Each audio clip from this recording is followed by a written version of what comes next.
Halo semuanya, welcome to my video resume.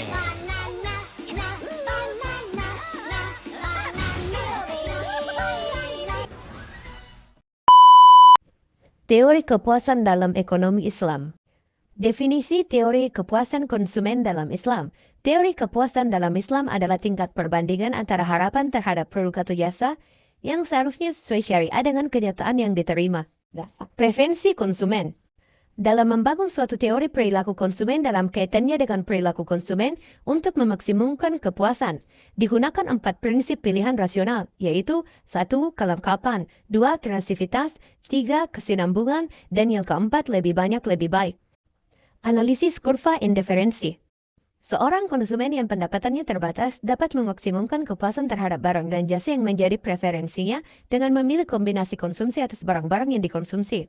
Kombinasi konsumsi dua macam barang dari seorang konsumen yang memberikan tingkat kepuasan yang sama ditunjukkan dengan analisis kurva indiferen.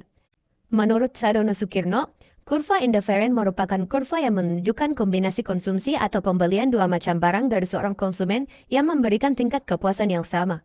Solusi optimal.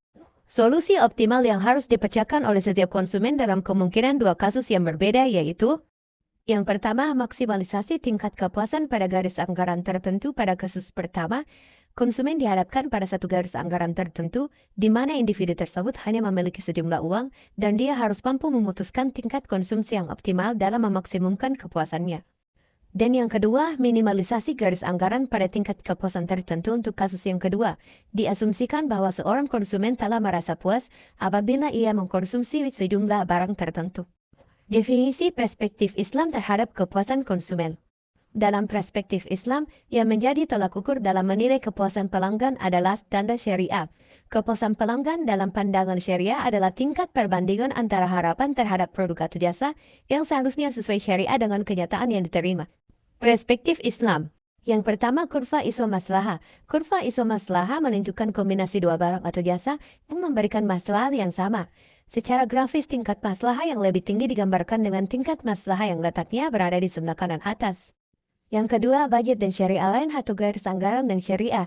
Pada garis anggaran dan syariah ini secara posisi, letaknya berada lebih rendah dibandingkan pada garis anggaran, karena adanya batasan dalam syariat Islam seperti larangan untuk mengkonsumsi barang yang haram, larangan riba, larangan untuk konsumsi yang berlebihan dan kewajiban berzakat. Corner solution. Pilihan antara barang halal dan haram dapat digambarkan dengan tingkat maslahah yang menghadap ke kiri atas apabila sumbu X digambarkan sebagai barang haram dan sumbu Y sebagai barang halal. Dan yang keempat, permintaan barang haram dalam keadaan darurat.